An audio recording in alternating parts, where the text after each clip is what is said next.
Hi guys, I'm Brody and welcome to my channel. In today's video I got a super powerful Peregrine Greaves video for you. We are being typical Titan, run straight in, we did a ton of damage, got super quick maneuverability, proper tanky, and we come out without a scratch on us. Take a look.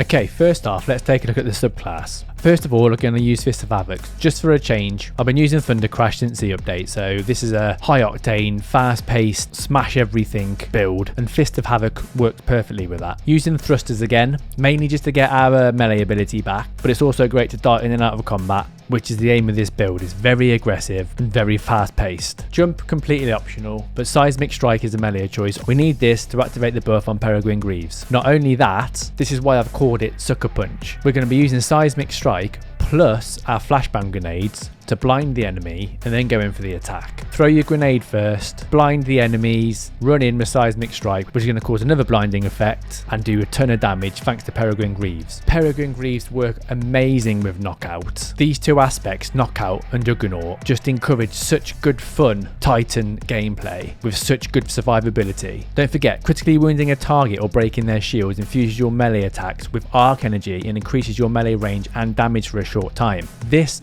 arc melee ability, it's not a full powered Seismic Strike ability, but it's still a charged melee ability. It counts as a powered melee. So this is how we're going to get our elemental wows, and does a ton of damage. And Knockout's so great because it's got such good survivability, because defeating targets with melee attacks start health regeneration. This helps keep us in the thick of all the action. Now Juggernaut, this also makes the Greaves shine, because as we're running forward, now we've got a front shield. This shield is even more powerful while we've amplified. Moving on to the fragments, we've got Spark of Resistance. While surrounded by combatants, you are more resistant to incoming damage. Our plan is to be surrounded by combatants all the time, so this is a must-have. Spark of Amplitude, rapidly defeating targets while you are amplified, creates an orb of power. Orbs of power are crucial for the build because we're going to get health regen and ability cooldown from mods that we're using later on. Spark of Feedback, taking melee damage briefly increases your outgoing melee damage. This is great because it's just going to make our melee attack more powerful. This is a melee focused build, so once we've gone in and done our damage with Peregrine Greaves, we can hang out for a bit longer, use our weapons and our fists to cause some more damage. Right, onto the helmet. Heavy handed. While charged with light, regain half of your melee energy back when you use charged melee ability, consuming 1 stack of charge with light. As soon as we've gone in and used our powerful Seismic Strike, thanks to Peregrine Greaves, we're going to get half our melee energy back instantly. Now we're becoming charged with light by taking charge. This is on our chest piece. Picking up orbs of power, which we're getting from rapidly defeating targets by being amplified, plus doing damage with our arc weapons, thanks to a mod on our helmet, which I'll get to in a minute. This is what's going to make us charge with light. Now we've got a way to get half our melee back, and now we've got a way to become charged with light. Let's look how we can deal more damage with this build. So not only have we got the extra damage buff from Peregrine Greaves, 155% damage buff to miners, 200% damage buff to elites, 310% to mini bosses, and 360% to bosses using our arc class, we're also using Wall of Ions. Picking up an arc elemental wow causes your next melee to deal increased damage. This is a 30% increased damage buff. That's going to make our melee even more powerful. We're getting arc elemental wows thanks to Melee Wow Maker. Powered melee combatant final blow spawn elemental wows matching your subclass energy type. Now remember, with the lightning fist from Knockout, that class is a powered melee, so any little adds around would just be smacking them without a fully charged melee ability, and we're still getting elemental wows. And lastly, Font of Might. When we pick up one of those elemental wows, not only are we getting 30% damage increase on our next melee, we're also getting 25% weapon damage on our arc weapons. Let's move over to the weapons and see how they also synergize with this build. So our main weapon, we're using the Wastelander shotgun. This is the champion and the boss kind of killer with this build, thanks to Trench Barrel. After a successful melee hit, this weapon gains increased damage, handling and reload speed for a short duration, or until 3 shots are fired. This is a huge damage buff of 50%. brilliant. It also gives you increased reload speed and handling for 5 seconds or until 3 shots are fired. So the idea is you run in, do a little hop, activate seismic strike. Once you've hit the target, pull out this shotgun, and then you've got 3 shots that do 50% more damage. Aim for the head, but normally only takes 1 shot to finish off an enemy. I've also gone for lead from gold with this shotgun purely because we're using it all the time to do big damage on the bigger enemies, and we never want our ammo to run out. I've also got boss spec on here because it gives us a 7 to 8% damage increase against bosses and vehicles.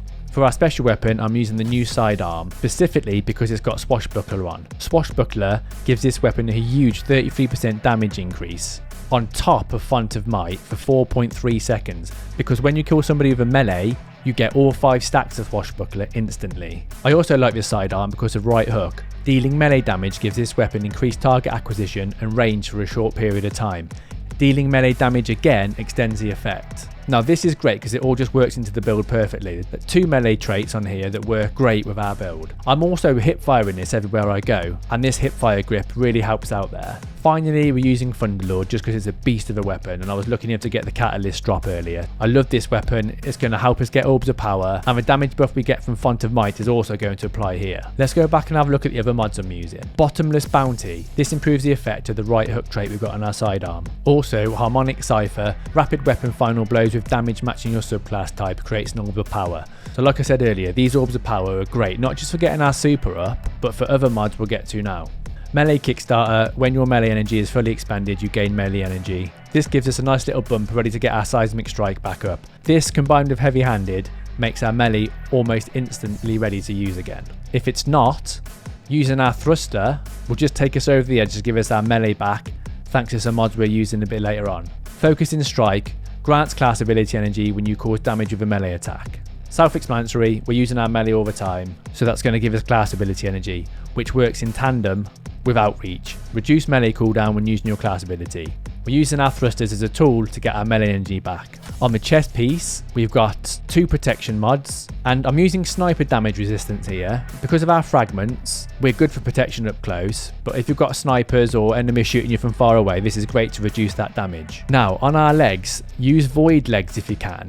Mainly because we've got better already. Your health begins to regenerate immediately after picking up an orb of power. This is brilliant to making our Titan real tanky and letting us stay in combat for longer. Also, Insulation reduces class ability cooldown each time you pick up an orb of power. That's great because our class ability is going to either get us in or out of combat real quick, and when we use it, we're reducing our melee cooldown. Lastly, Bad Amplitude. Damaging a champion with an arc ability causes the champion to become jolted. So when you run in and hit a champion with Seismic Strike, champion's going to be jolted and electrocute enemies around him. Now, like I said in my last video, you can also equip a rocket launcher with Explosive Light on.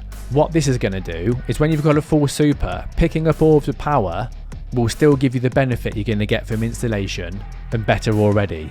Because when you've got a full super, you can't pick up an orb, therefore you don't get the benefit. I've specifically using these weapons because they're quite easy to farm for new and returning players. You get the Wastelander shotgun from doing Dares of Eternity, and you get the sidearm from doing the new activity this season. So I've used those 2 weapons just so people have got a good chance to get something similar. Another thing you could do is use an arc shotgun with a damage perk on like Frenzy, and then when you pick up an elemental wall and Font of Might kicks in, not only are you going to have a 35% damage buff from Frenzy, but then you're going to get a 25% damage buff from Font of Might on top of that.